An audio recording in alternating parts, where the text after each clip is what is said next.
Kalau sudah nyambung dengan Allah, bukan cuma jadi amal soleh. Orang-orang yang tersambung dengan Allah di semua aktivitas kehidupannya, maka akan mendapat jaminan langsung dari Allah Subhanahu wa ta'ala yang memudahkan semua urusan hidupnya. Mudah sukses, mudah bahagia, mudah tenang. Semua kemudahan yang kita raih dalam konteks kebahagiaan, ketenangan, kesuksesan itu kalau digabungkan semua maknanya, berubah katanya menjadi falah. Apa namanya? Falah. Falah itu bahagia, sukses, nyaman. Kalau dibuka kamus English Arabic misalnya, falah itu bahasa Inggrisnya success and happiness. Bukan cuma bahagia, bahagia dan sukses. Bukan cuma sukses, karena ada orang sukses belum tentu bahagia. Saya sering tanya yang ini nih, dan biasanya para ibu yang juara menjawabnya itu. Ya, pilih mana?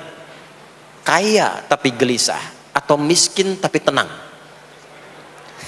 Miskin tapi tenang. Sukses tapi gelisah, ya, atau miskin tapi tenang? Sukses tapi tenang, ya. Sukses dan bahagia. Nah, sukses dan bahagia itu bahasa Arabnya falah. Ini poinnya. Falah. Nah, sekarang coba kita dengar baik-baik. Cek telinganya masih ada nggak tuh? Cek telinga masih ada nggak? Setiap hari, di setiap pergantian waktu dalam sehari, pergantian waktu sehari itu ada 5. Dari mulai subuh, ke siang, zuhur, ke sore, asar, mau habis sore menjelang malam, maghrib, muncul malam, isya. Itu setiap hari 5 kali berganti waktu diperdengarkan oleh Allah. Hambaku, kamu harus bahagia. Hambaku, kamu harus sukses. Apapun pekerjaanmu, sukses. Apapun aktivitasmu, harus bahagia. Harus senang, harus tenang. Falah. Kuncinya apa? Salat. Diperdengarkanlah hayya 'alas shalah. Diperdengarkan di telinga kita. Telinga bahasa Arabnya udhun. Jamaknya adzan. Maka kalimat yang diperdengarkan 5 kali sehari itu disebut dengan adzan. Dan satu-satunya lafaz yang diperdengarkan 24 jam di muka bumi ini tak pernah berhenti. Makanya setiap tempat terjadi perbedaan waktu sholat. Ya, di sini tadi subuhnya jam berapa? 4.13, 12, 49, 4.10. Terjadi perbedaan pendapat tentang waktu subuh. Ya, ini menandakan bahwa bukan dari tempat yang sama. Saya di Bekasi tadi 49. 4:09, sini 4:13. Jadi setiap detik, setiap menit ini adzan, sana adzan, ini adzan, sana adzan, terus bersautan. Dan kalau kita dengarkan sedunia itu dari beda waktu, 24 jam diperdengarkan. Hayya 'alas shalah, ayo salat. Kenapa mesti salat ya Allah? Hayya 'alal falah. Dengar tuh baik-baik kata Allah. Salat akan mengantarkan engkau pada kebahagiaan. Salat mendekatkan engkau pada kesuksesan. Salat mengantarkan engkau pada kedamaian. Makanya kalau orang sholat pasti tenang hatinya. Kalau nggak percaya silakan. Sholat itu diantara manfaatnya mendatangkan ketenangan.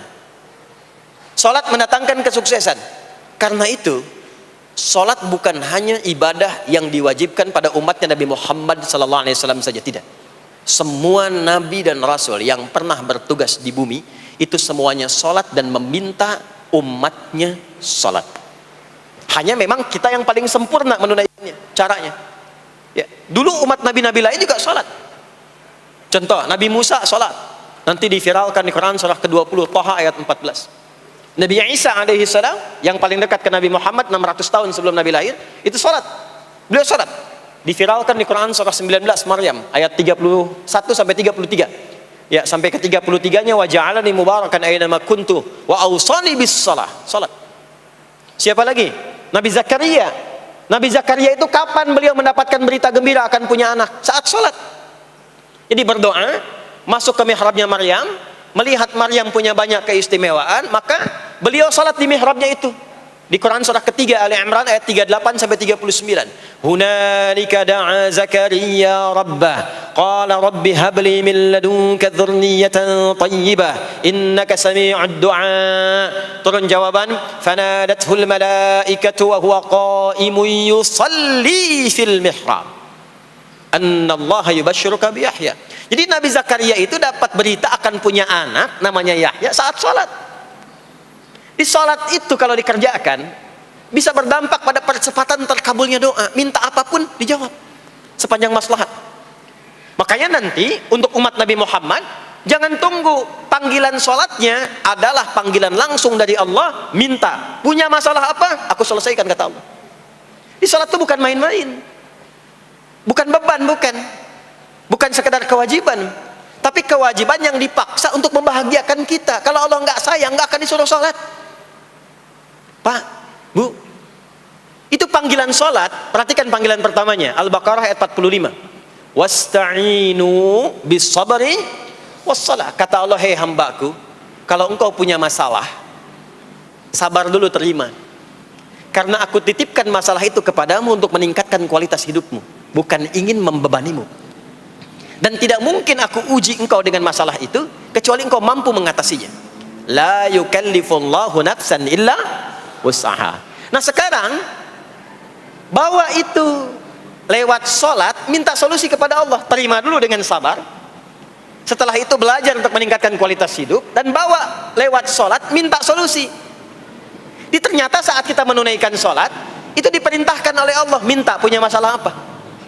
Makanya kita katakan, begitu Allah perintahkan, wasta'inu bis sabri wassalah. Hei, kalau punya masalah, terima dengan sabar, minta tolong, minta solusi kepada Allah lewat sholat. Maka ketika kita minta, kita robah kalimatnya dari wasta'inu, kata perintah, menjadi bentuk permohonan, fi'il mudhari. Iyyaka na'budu wa iyyaka nas. Itu ketika Anda mengucapkan iyyaka na'budu wa iyyaka nasta'in, fikihnya begini, ucapkan di lisan, hadirkan dalam hati dan pikiran kita masalah apa yang sedang kita rasakan.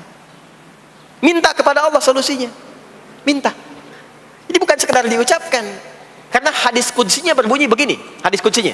An Abi Hurairah radhiyallahu ta'ala anhu qala, qala Rasulullah sallallahu alaihi wasallam, qala Allah azza wa jalla, Allah berfirman. Saya langsung saja ke bagian kalimat iyyaka na'budunya.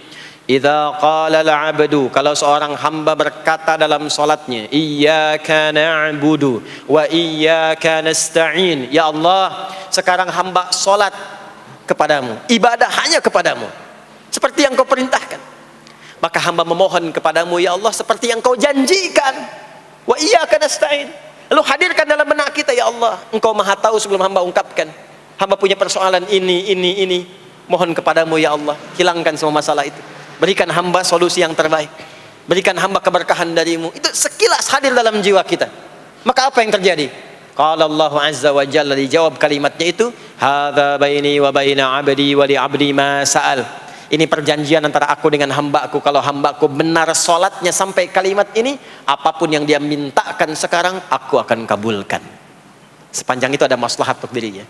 Dicontohkan itu oleh Nabi Zakaria. Beliau itu minta saat berdiri, Pak, bukan saat sujud. Dimulai dari berdiri. Nanti akumulasinya saat sujud. Itu berdiri aja, kalau benar mintanya dikabulkan. Tidak menunggu selesai sholat.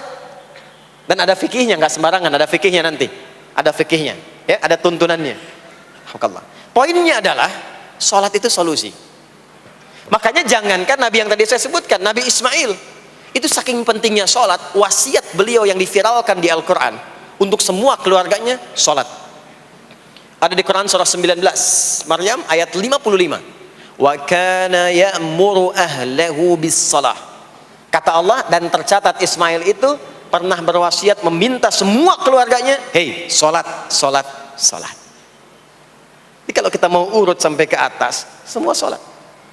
Muhammad sallallahu alaihi wasallam bin Abdullah bin Abdul Muttalib bin Hashim bin Abdul Manaf bin Qusay bin Murrah bin Kilab bin Ka'ab bin Ghalib bin Fikir bin Malik bin Nadar bin Kinana bin Khuzaimah bin Mudrikah bin Ilyas bin Nizar bin Mudar bin Ma'ad bin Adnan bin Addi bin Adri bin Muqawwam bin Nahur bin Tarikh bin Ya'rub bin Yasjub bin Nabit bin Ismail alaihi salam bin Ibrahim alaihi salam bin Azar atau bin Nahur bin Abir bin Kinan bin Arfakhshad bin Sam bin Nuh alaihi salam bin Mikhlail Batusyalah bin Kinan bin Anwas bin Thith bin Adam alaihi salam. Semua salat. Coba ulangi itu. Semua salat. Para nabi salat, para rasul salat. Anda bukan nabi, bukan rasul, nggak mau sholat, dan pengen mudah hidupnya, pengen masuk surga, Firdaus lagi, Anda sehat. Jadi ini pentingnya sholat itu bukan cuma kewajiban, tapi diwajibkan, dipaksa dengan wajib itu supaya bahagia, supaya falah. Makanya kalau ada panggilan azan, cara memahaminya ini falah. Oh, ini solusi saya di sini nih. Kebahagiaan saya ada di sini. Kesuksesan saya ada di sini. Ya, makanya ketika dipanggil oleh muadzin, hayya 'alas shalah, labbaik, siap saya. Di sini. Ini poinnya.